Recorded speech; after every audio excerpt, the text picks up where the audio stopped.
রাস্তা সম্প্রসারণের নাম করে পরিবেশ বিদ্বেষী মানুষ হিসেবে শহরে থাকা গাছগুলি কেটে চলেছেন মেয়র গৌতম দেব। মেয়রের বিরুদ্ধে এমনটাই অভিযোগ তুললেন বিধায়ক শঙ্কর ঘোষ। বৃহস্পতিবার রাস্তা সম্প্রসারণের জন্য পৌর নিগমের তরফে শিলিগুড়ির SF রোডে চলছিল গাছ কাটার কাজ। এদিন সেই খবর সামনে আসতেই তড়িঘড়ি ওই এলাকায় ছুটে গিয়ে গাছ কাটা রুখে দেন বিধায়ক। শুধু তাই নয়, এই বিষয় নিয়ে মেয়রকে একহাত নেন তিনি।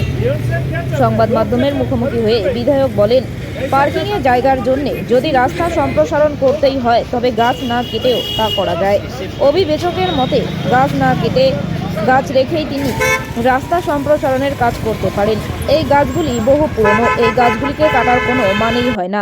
অন্যদিকে এই বিষয়ে মেয়র গৌতম দেব জানান, কোনোভাবেই সেখানে গাছ কাটা হচ্ছিল না, গাছগুলিকে পুনঃস্থাপন করার কাজ চলছিল। এর আগেও গাছ পুনঃস্থাপিত করে সেগুলিকে বাঁচানো হয়েছে। পৌর নিগমে তাদের বিরোধী দলনেতা রয়েছে, তারা পৌর নিগমে এসে এই বিষয়ে আলোচনা করতে পারতেন বলে জানান মেয়র।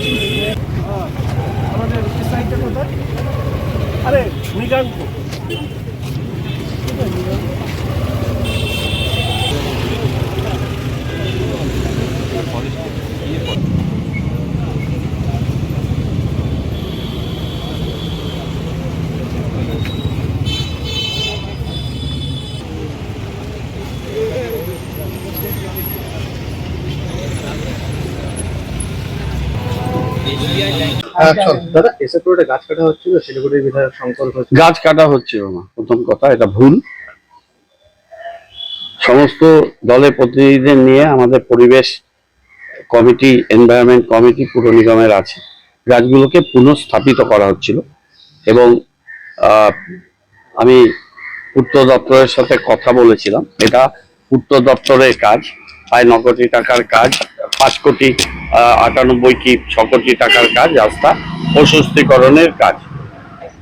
তো সেখানে 14টি গাছ যেগুলো রাস্তার ধারে, রাস্তা চড়া করতে গেলে রাস্তার ধারে পড়ছে, সেই 14টি গাছ আমরা বলেছি যে রাস্তাকে একটু সংকুচিত করে ওই 14টি গাছ যেন বাঁচানো হয়। PWD সেভাবেই করছে, কিন্তু কিছু গাছ একদম সম্প্রসারিত হবে যেই রাস্তা, সেই রাস্তার একদম মাঝখানে পড়ছে, সেই গাছগুলোকে ওখানে রেখে রাস্তা সম্প্রসারণ করা সম্ভব নয়। আমরা পাশেই শীতলাপালা নৌকাঘাটে জায়গা সেখানে চিহ্নিত হয়েছে, এবং এর আগে যে গাছগুলো আমরা বর্ধমান রোড থেকে, SF রোড থেকে এবং অন্যান্য জায়গা থেকে আমরা গাছ সূর্য সেন পার্কের মহানন্দা চরে লাগিয়েছি এবং নৌকাঘাটে লাগিয়েছি, সেখানে আমরা পরিবেশবিদ এবং আমাদের এনভায়রনমেন্ট কমিটিকে নিয়ে সেই জায়গাগুলো দেখিয়েছি। ইভেন গার্লস স্কুলে একটা গাছকে প্রতিস্থাপিত করা হয়েছিল, বয়রা গাছ, সে গাছটিও বড় হয়েছে।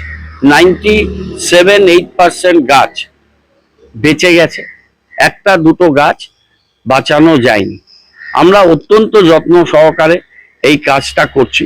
এই যে NHAI যে কাজটা করছে, ন্যাশনাল প্রজেক্ট, সেখানে তো প্রচুর গাছ কাটা গেছে, কিন্তু তার মধ্যে আমরা অনেক গাছ, এটা আমাদের কাজ ছিল না, কিন্তু যেহেতু এনভায়রনমেন্ট হচ্ছে শিলিগুড়ির একটা গুরুত্বপূর্ণ বিষয় যে কোনো জায়গারই, এবং মাননীয় মুখ্যমন্ত্রীও চান যে সবুজকে রক্ষা করে যথাসম্ভব কাজ করা, তো আমরা ওখানে অনেকগুলো গাছকে প্রতিস্থাপিত করেছি। গাছগুলো প্রতিস্থাপিত হচ্ছিল, এই প্রতিস্থাপিত করতে গিয়ে তারা বাধা দিয়েছে, তারা বিষয়টি জানে না। তাদের পুর নিগমে তাদের বিরোধী দল নেতা আছে, তারা কর্পোরেশনে এসে আমাদের সাথে আলোচনা করতে পারতেন বা আলোচনা করতে পারেন, কিন্তু তা না করে গাছগুলোকে পুনঃস্থাপিত করা হচ্ছে। ভারতবর্ষে খুব কম জায়গাতে এইভাবে পুনঃস্থাপিত করে গাছ বাঁচানো হয়েছে। 7 থেকে 8 হাজার টাকা একটা গাছ পুনঃস্থাপিত করতে খরচ হয়, কিন্তু খরচটা বড় কথা না, অক্সিজেনটা বড় কথা। আমরা সেভাবে পুনঃস্থাপিত করেই কাজটা করছি, গাছ কাটা হচ্ছে না। দাদা আরেকটা উনি বলছে যে তুমলুকি শাসন চালাচ্ছেন আপনি, সেটা উনি বলতে পারেন, তার কথা আমি কোনো উত্তর দেওয়ার দরকার মনে করি।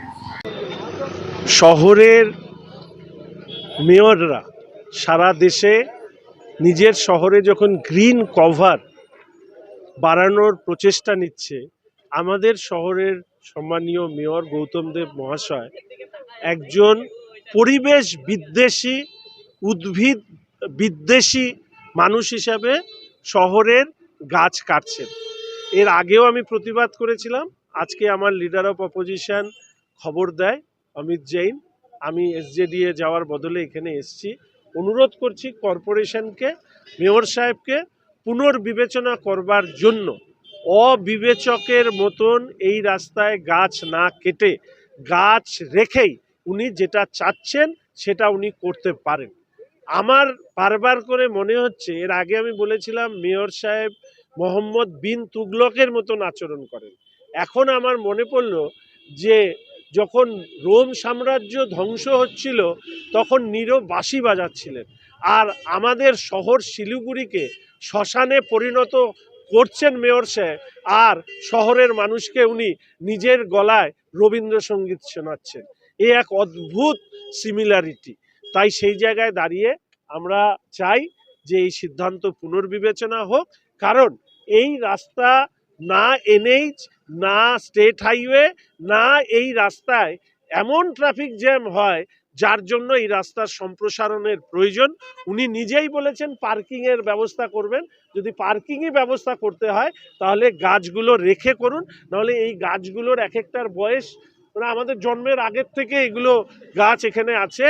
ইতিমধ্যে কিছু কেটেছেন, আর উনি একটা অদ্ভুত যুক্তি দেন, বলছে যে আমরা তো নদীর পাড়ে গিয়ে গাছ লাগাবো।